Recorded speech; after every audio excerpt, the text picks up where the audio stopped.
The story begins by depicting Tony Stark reflecting on his experience with alcohol and fun-filled New Year's celebrations. But this year Tony is actually going to an Alcohol Anonymous meeting instead.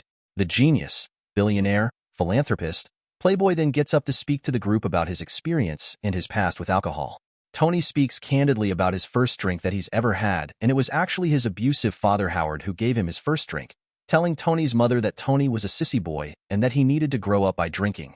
Tony said that the drink was disgusting, but he had to swallow, otherwise his father would have been disappointed, but he could see the fear in his mother's eyes. He continues to explain that he always denied that he had an alcoholism issue, and that he was just drinking to socialize or do business, but then it just became him drinking to drink. He at one point had his friend Beth help him, but he didn't last long not drinking. He eventually had his company stolen from him and lost everything but the one thing that kept hurting him, which was drinking. He is confronted again about a call he had with his friend War Machine where he was very obviously drunk and War Machine is worried about him, but ultimately leaves Tony alone after he says he won't drink himself to death again. After this, Tony calls in his worker, Mrs. Arbogast, and apologizes to her for making her help him last week during his alcoholism.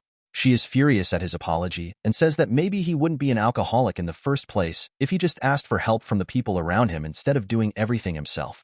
We then see him give a speech about his alcoholism and how hard it is for him to stay sober, but he is hopeful about the future and that he would take it one day at a time.